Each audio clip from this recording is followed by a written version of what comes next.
Katwa head post অফিসে আধার সংশোধনে চরম হয়রানির অভিযোগ। রাতভর লাইনে দাঁড়িয়েও মিলছে না পরিষেবা, ক্ষোভ সাধারণ মানুষের। আধার কার্ড সংশোধন করাতে এসে চরম ভোগান্তির শিকার হতে হচ্ছে সাধারণ মানুষকে। পূর্ব বর্ধমান জেলার কাটোয়া হেড পোস্ট অফিসে প্রতিদিন দূর দূরান্ত থেকে বহু মানুষ আধার সংশোধনের আশায় ভিড় জমাচ্ছেন, কিন্তু অভিযোগ দীর্ঘ সময় লাইনে দাঁড়িয়েও মিলছে না কাঙ্ক্ষিত পরিষেবা। স্থানীয়দের দাবি, কেউ রাত 2টো থেকে, কেউ ভোর 4টে থেকে, আবার কেউ সারা রাত ধরে লাইনে দাঁড়িয়ে থাকলেও শেষ পর্যন্ত অনেকেই ফিরে যাচ্ছেন খালি হাতে। অভিযোগকারীদের কথায় প্রতিদিন মাত্র আনুমানিক 30 জনের আধার সংশোধনের কাজ করা হচ্ছে, অথচ সেই 30 জনের তালিকা আগের দিনই তৈরি হয়ে যাচ্ছে বলে জানা যাচ্ছে।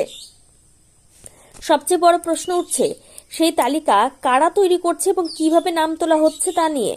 সাধারণ মানুষ অভিযোগ করছেন, সারা রাত লাইনে দাঁড়িয়েও কিভাবে এই তালিকায় নাম নথিভুক্ত করা যাবে তা তারা বুঝতে পারছেন না। ফলে চরম ক্ষোভ ও হতাশা তৈরি হয়েছে পরিষেবা নিতে আসা মানুষদের মধ্যে। দূর দূরান্ত থেকে আসা বহু প্রবীণ নাগরিক, মহিলা ও শ্রমজীবী মানুষদেরও ঘন্টার পর ঘন্টা অপেক্ষা করতে হচ্ছে। অনেকেই অভিযোগ করেছেন, সঠিক তথ্য বা পরিষ্কার নির্দেশিকার অভাবে সাধারণ মানুষ আরও বিভ্রান্ত হয়ে পড়ছেন। এই ঘটনাকে কেন্দ্র করে প্রশাসনিক স্বচ্ছতা ও পরিষেবা ব্যবস্থাকে ঘিরে প্রশ্ন উঠতে শুরু করেছে। কাটোয়া থেকে শঙ্কু কর্ম। এনারা বলছেন আমাদের সারা রাত এখানে থাকতে, তারপরে এখান থেকে করতে। সারা রাতের মধ্যে দালাল ছিল, দালাল টাকা নিচ্ছিল, টাকার পরিবর্তে এখানে ঢোকানো হচ্ছিল। কি করতে এসেছেন এখানে আপনারা? আমি আমার হাতে ফিঙ্গারপ্রিন্ট নিচ্ছে না, ওটাকে আবার আপ টু ডেট করতে বলেছে ব্যাংক থেকে, সেটা করতে এসেছিলাম। কি আধার কার্ড? আধার কার্ড। কখন থেকে দাঁড়িয়ে আছেন? আমি 4:30 থেকে দাঁড়িয়ে আছি। ভোর 4:30 থেকে দাঁড়িয়ে আছি। এনারা 2টো থেকে দাঁড়িয়ে আছেন। আরও একটা মহিলা ছিলেন, উনি সারা রাত ছিলেন। তাহলে উনি যে সারা রাত ছিলেন তার কোনো প্রোটেকশনও নেই। এখানে একটা মহিলা হয়ে যদি এখানে দাঁড়ায় সারা রাত, তাহলে আমাদের তো সুরক্ষা বলে কিছু আছে? সমস্যা কি হয়েছে? সমস্যা বলতে এখানে রাত কাটাতে, আমি যখন না রাত কাটানোর সমস্যা নয়, 25 জন ছিল। আমি যখন এসেছিলাম এখানে 25 জন ছিল। আমি যখন নামটা দেখতে গেলাম বললো যে এখানে 55 জন হয়ে গেছে, কিন্তু আমি দেখেছি ওখানে 25 জন ছিল। তাহলে 25 জনের পর নিশ্চয়ই আমি হব, যেহেতু এখানে 30 জন নিচ্ছে, আমাকে এখানে দাঁড়াতে দেয়নি। অভিযোগ করছেন আপনি?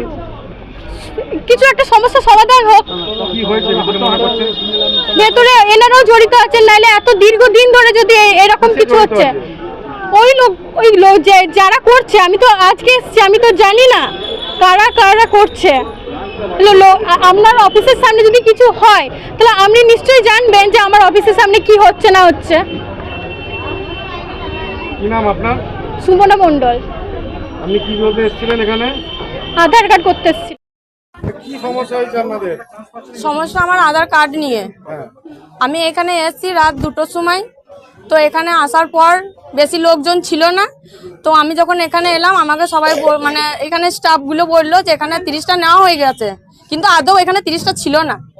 তো আমি বললাম যে এখানে তো লোক নেই, কথা আমাদেরকে তো নেওয়াটা দরকার। আমরা প্রত্যেকদিন এরকম আসছি, মহিলা এখানে রাতও কাটাতে হচ্ছে, 2-3 দিন হয়ে গেল আমরা আসছি, তো আমাদের তো একটা সমাধান করার দরকার। তো বলছে আজকে আর হবে না, আজকে 30টা নেওয়া হয়ে গেছে, কিন্তু 30 জন ছিল না। কালকের জন্য নাম নিকালেন না কেন? কালকের জন্য আমরা তো দেখুন মেয়ে ছেলে, আমাদের বাড়ি এখানে নয়, আর এখানে ওরকম সিস্টেমও নেই। মানে আমি যে আজকে এসছি, আমি যে কালকের জন্য নামটা লিখাবো সেই সিস্টেমটা এখানে নেই। ওরা বলছে এখানে কোনো স্টেপ নেই, তোমরা রাত এখানে কাটাও। আমরা কি মেয়ে ছেলে হয়ে এরকম করে প্রত্যেকদিন রাত কাটাবো এখানে? চাইছি আমাদের এরকম আধার কার্ডগুলো যাতে হয়ে যায়, সংশোধনটা হয় সেরকম, আর যেন না ঘুরতে হয়। আমার নাম অঞ্জনা মাঝি, গ্রাম হাটমুর গ্রাম। ব্যাপারটা বলি হয়রানি হওয়ার কথা নয়।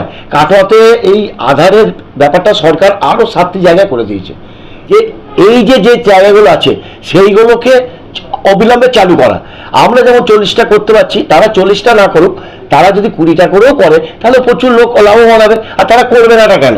আর এটা কেন করানো যাবে না? আমরা করতে পারছি, তারা করবে না কেন? আন্তরিকভাবে করার চেষ্টা করি, এমনকি যাদের খুব দরকার প্যারালাইসিস লোক এসে তাকেও কোলে করে তুলে নিয়ে আমরা দিই। আমার অফিস 10টা থেকে খোলে। আমার অফিসে কেউ যদি 10টা আগে থেকে নেবো বলে কেউ রাত্রি থেকে এসে দাঁড়া, আমার তো কিছু করার নেই। এবার আধারে মনে করুন তারাও জেনে গেছে 40টা বেশি হবে না, তারা যদি কম্পিউটার ভেঙেও ফেলে, আমাকে মেরেও ফেলে, তবু তো আমি 40টা বেশি করতে পারবো না। পোস্ট অফিস কোনো তালিকা নেয় না, এটা আমি জোর গলায় বলতে পারি, আপনারা সরজমিনে এসে দেখতেও পারেন। এতদিন কাজ হচ্ছে, পোস্ট অফিস কোনো রকম তালিকা নেয় না। এই তালিকাটা তারাই নিজেরা 10-12টা করে দেয়, সেটা তাদের অ্যাডজাস্টমেন্ট। হয়তো এরকম হয়েছে রাত্রিবেলা 10 জন বা 20 জন এসে বসে আছে, মানে কোথাও এটা কি দালাল চক্র? একটা দালাল চক্র কাজ করছে।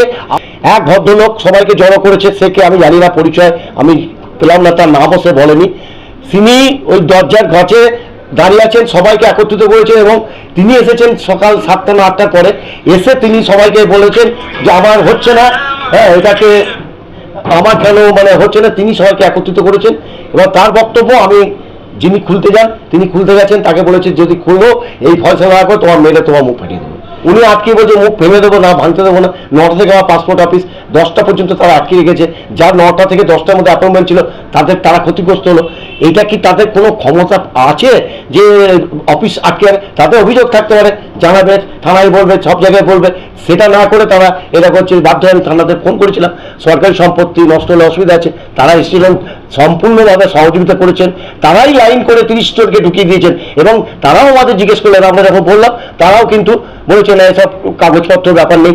আবার যিনি বলছিলেন অভিযোগ, তাকে জিজ্ঞেস করা হলো এই লিস্ট কি পোস্ট অফিসের লোক দিয়েছে? কে দিয়েছে, কোথায় পেলেন?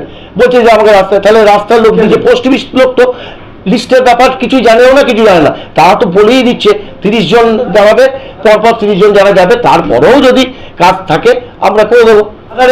আমরা গেট খুলছি 10টার সময়, এবার লাইন দিয়ে যাবে, লাইন দিয়ে যে কটা যাবে আমাদের অনুযায়ী 30টা 35টা পর্যন্ত আমরা নিয়ে রেখে দিই, যে তাদেরকে লাস্টেরগুলোকে আমরা বলি দেখুন যদি বাই চান্স আজকে না হয় তাহলে সেটা আপনার কালকে হবে। এটা আমাদের প্রশাসনের অবলম্বন দেখা দরকার। এবং কাটোয়াতে আরও যে আধার সেন্টারগুলো আছে সেইগুলো যে করছে না, এই ব্যাপারে উদাসীনতা দেখালে হবে না। আমার নাম পরমেশ চ্যাটার্জি, এখন আমি কাটোয়া পোস্ট অফিসের দায়িত্বে আছি।